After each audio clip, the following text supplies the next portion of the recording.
Hey, hey, everybody. Welcome to Healing with Ty Young. And this is episode 6. Okay. So we kind of moving along good and strong, 6 weeks into the new year.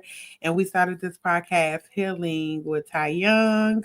And I'm just very excited. So today is kind of going to be like a revelation today, something that God had shown me yesterday when I was studying. Um, so number one, healing with Tai Young is not just about like your emotional healing, your mental healing, but it's a full life perspective about healing and where we need to heal and what we need to heal. And that's the title incurs healing in your finances. We need healing in our finances. A lot of times we get depressed, we get upset about things because our finances simply aren't where we would like for them to be. And I do realize that even for myself, I am so much happier when I have money, right? When I got money in my pocket. When I don't have the money I desire to like go spend and do all these other things.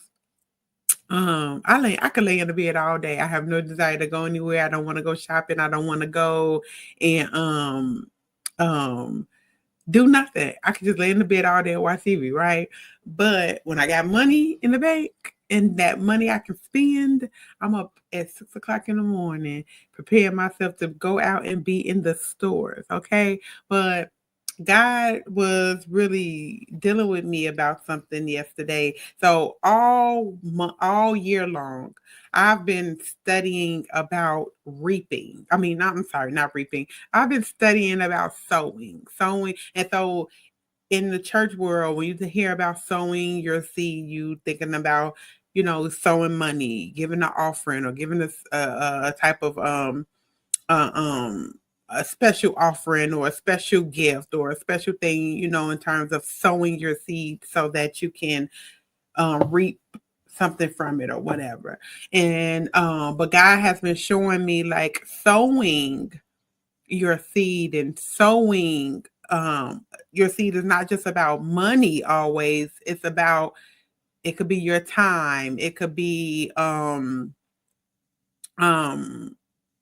acts of service, all kinds of things that you can do to sow your seed and the best way to sow your seed. But nevertheless, in the Bible, what I've been studying thus far, sowing is mostly related to the harvest that they plan, sowing their seeds in the harvest so that they can have food to eat and things like that. And there was so many different times where in the space where they sowed their seed and how it either was blessed and blessed more abundantly than it ever's been blessed, or it wasn't blessed, or it was blessed, but because the children of Israel wasn't seeing that the enemy was able to take their increase from their what they sowed and into the earth and things like that. So God really been dealing with me about just sowing, and I don't know what he's going to do in my ministry and in my finances and in my business life and in my work life, but I do believe that it's going to be abundant, because why else would he want me to really get in my spirit the principles of sowing? That's what he's been teaching me all year long, the principles of sowing, and how you can sow in different times, and how sometimes your sowing and the abundance that you can get from the sowing will cause it to move you and be placed in places where God actually wanted you to be, because you will be blessed so much that where you're at can't handle or can't hold your inheritance or can't hold your increase, so you would have to move to a different area, and it ends up taking you where God really wanted you in the first place, right? I'll have to teach that another lesson another day. I think God got me studying this because I think maybe it's going to become like a book or like something like that or whatever. But nevertheless, I was studying in my Bible, and what I was studying it yesterday was in Judges chapter 3. I'm sorry, chapter 6. It was in Judges chapter 6, and this wasn't a good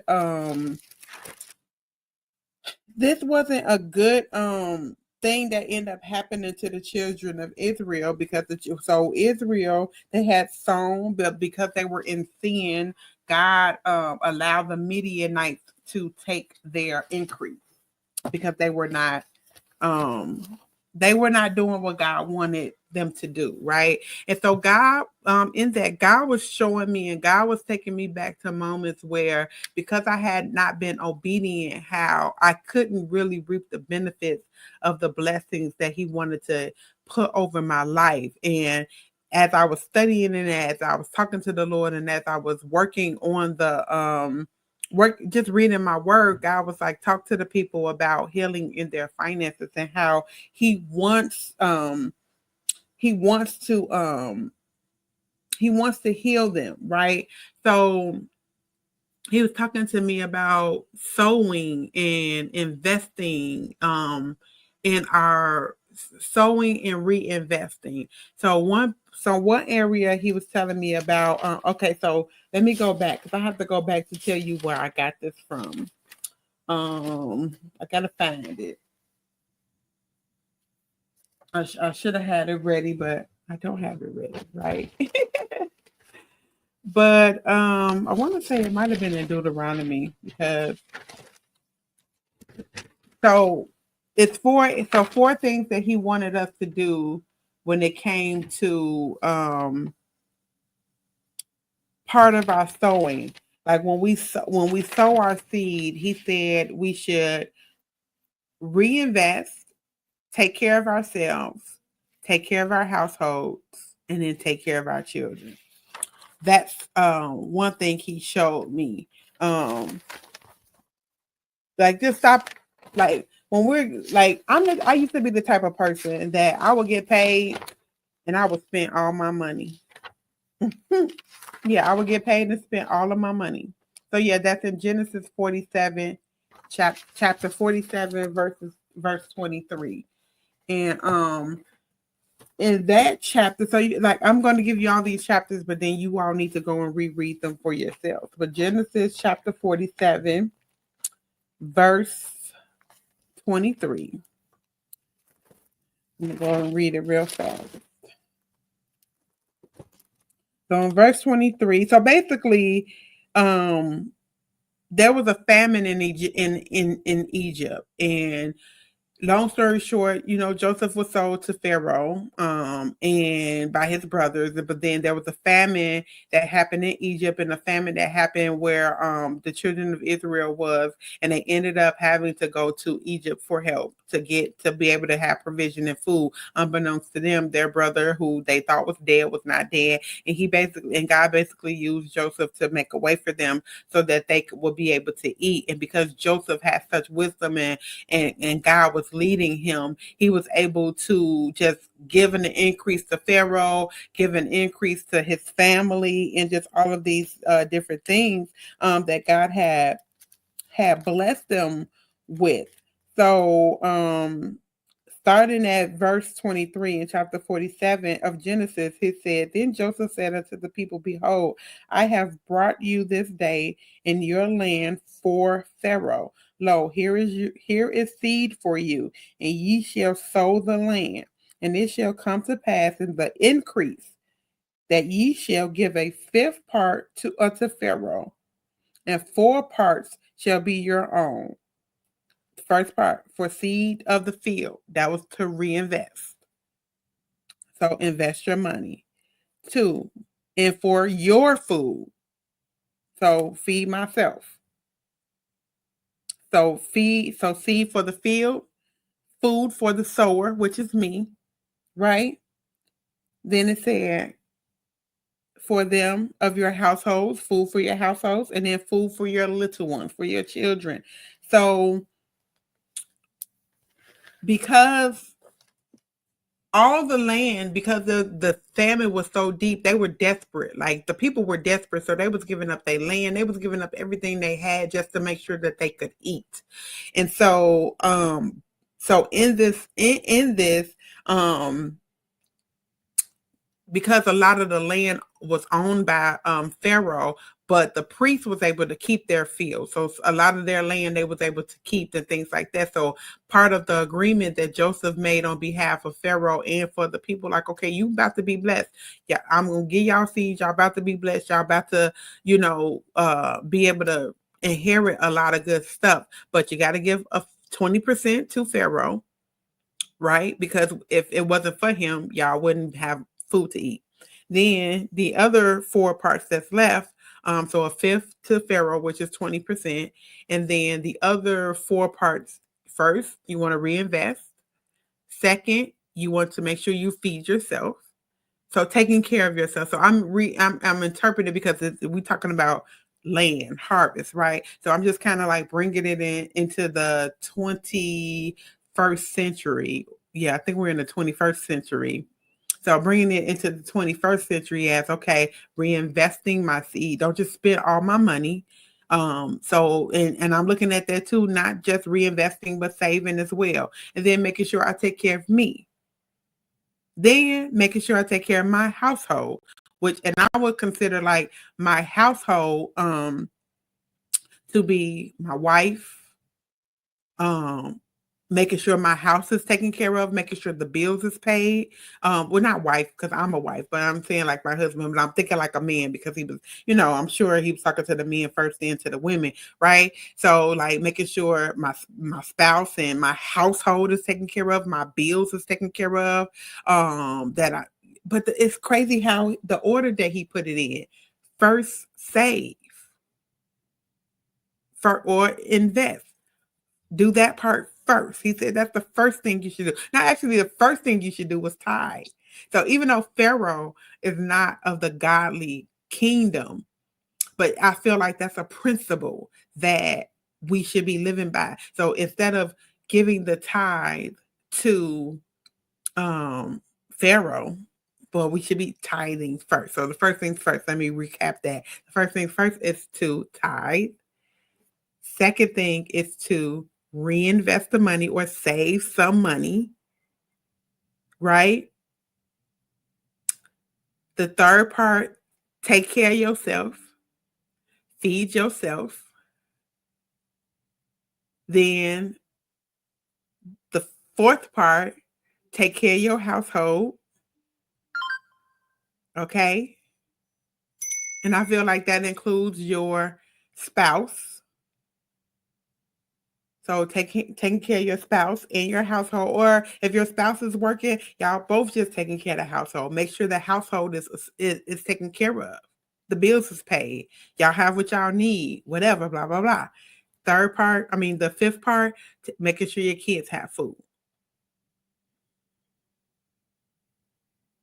So it's kind of like almost like every time you get paid, divide your money into fifths. That's a good principle to live by. I just kind of got that real fast right there. Good principle. So healing in your finances is giving your money in the areas that it needs to go to.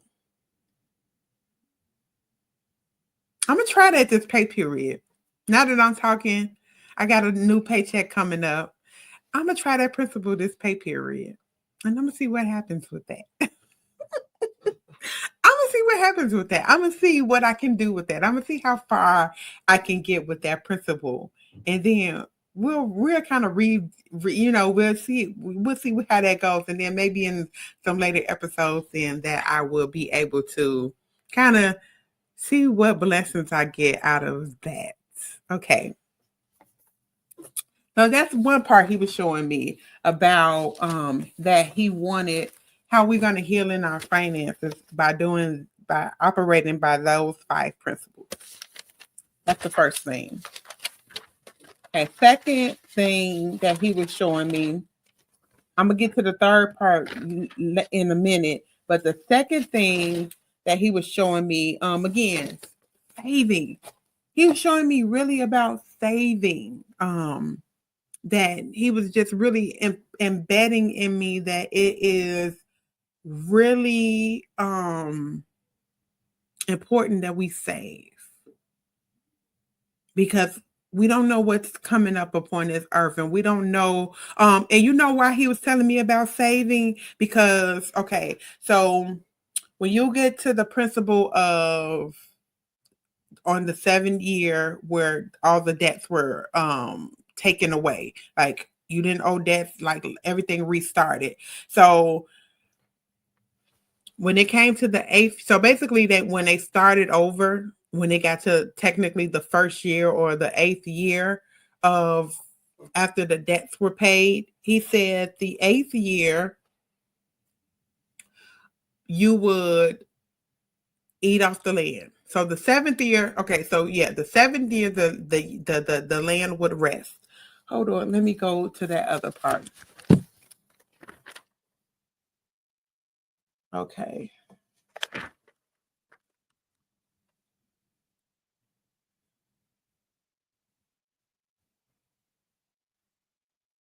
So that's in 2 Kings, chapter 19, verse 29. This is what he was showing me about saving. And this is how we need to operate with our saving. I'm going to read this to y'all.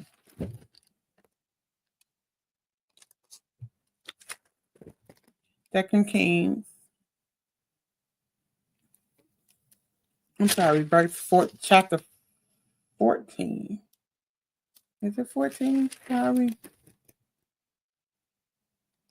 Yeah. Okay. 2 Kings chapter 19, verse 29. And he said, and this shall be a sign unto thee, ye shall eat this year such thing as grow of themselves. And in the 2nd year, that which spring of the same, and in the 3rd year, ye shall in the 3rd year sow ye and reap and plant vineyards and eat the fruit thereof. So let me reread that. 2 Kings chapter 19, verse 29. And this shall be a sign unto thee.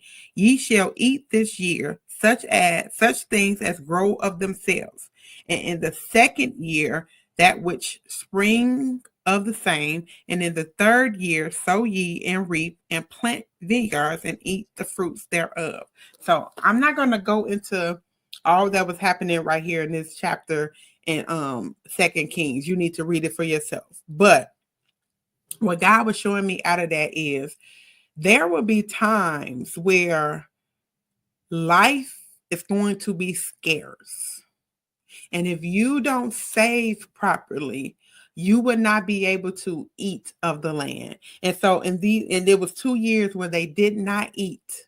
I mean, where they did not sow. They didn't sow, they didn't toil, they didn't do anything with the land. They simply ate from whatever the soil produced of itself. So the revelation that God was giving me was there will be times where yes, life is going to come at an ease, right? And or it's going to come at an ease, or you won't be able to do what you usually do. You won't be able to sow. You may not be able to make money, or the money that you're making may not be enough for whatever is going on in the times of the land. So therefore, if you properly plan, if you properly save your money like you're supposed to do in those times where you can't sow a harvest, and in those times when you can't do anything extra but only live off what you have, you will be sustained.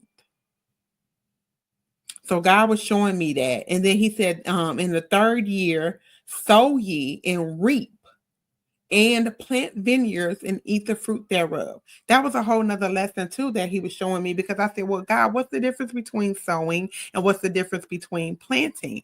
And so when I thought about a field, and when I thought about farmers and just agriculture, from what the limited knowledge that I know, like sometimes you can plant one version of a crop this year, wipe that whole crop out, and then replant a whole different type of crop for it to, you know, at the end of that cropping season, plant a whole nother crop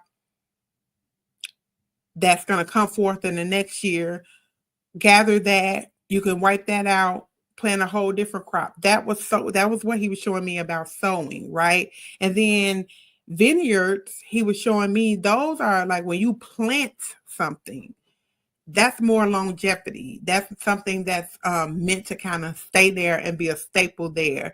And like a vineyards, they're supposed to grow in abundance because you know you're gonna always get wine from the vineyard, right? And so when you plant, so he was showing me like a difference between sometimes you're gonna sow and then sometimes you're gonna plant. And when you plant something, it's for longevity, it's for the long haul, it's for generational wealth, it's for generations to come, all of those kinds of things that may be going on with that. So I'm not getting on here for that part. We're just kind of like putting that in your ear and putting that in your mindset about what he is talking about with saving our money. God genuinely wants us to save our money. I hope you all are getting that. He wants us to just put money to the side and save it and stop spending our money. He's urging us to do that. I feel that so deeply in my heart, and not just because saving for a rainy day, but we're going to need money to be able to fund the kingdom and help people. And whew, I got time to go into all of that, right? But that's what the Lord was giving me. And then lastly, he was showing me about the last part that he was showing me about our obedience in our sowing. So this is a scenario that he was giving me when it came to how we can hinder our overflow when we're not obedient. So he gave me a scenario about a time that it was a long time ago, but I was in a situation where I needed a breakthrough. I needed a blessing for something that I was trying to do. And now God had been dealing with me about saving money, but I hadn't taken heed to doing what I was supposed to do with the saving of the money. Nevertheless, God was always going to bless me in this particular area. With what I'm not going into details because it involves other people, but so nevertheless, I got blessed, but I didn't receive the overflow. I wasn't able to experience the overflow of that blessing because I wasn't obedient in my finances in the way that God wanted me to. So long story short, the situation came up and God was able to miraculously make some money appear. I received a check that I wasn't expecting, and the check that the check that I ended up getting, it was like $4,000, and the $4,000 check was able to pay for where I was going and then paying for where I was leaving, and it just simply covered that. That's it. It covered where I was going and it covered where I was leaving. So I didn't have the debt for where I was leaving, and then I was able to give the payment. Excuse me. I was able to give the payment to go to where I was going. And then as I began to think about it, God was like, had you been stuck to the plan that I had gave you about saving and doing what you needed to do when you got to where you were going, not only would you have received that money that I was telling that I had always planned for you to get to go to be able to for where you were going, but then you would have had an abundance and you would have had an overflow of money to be able to really do what you wanted to do in that situation. Because we have to remember, God, if he sets a blessing for us, and as long as we're being obedient and living right. Now, while I may not have been obedient in what he wanted me to do in terms of saving the money, but nevertheless my lifestyle was obedient. I was submitted to God. I was walking in his righteousness and things like that. So I didn't hinder the blessing, I just hindered the overflow. I hope y'all following me on that. I didn't hinder the blessing, I hindered the overflow.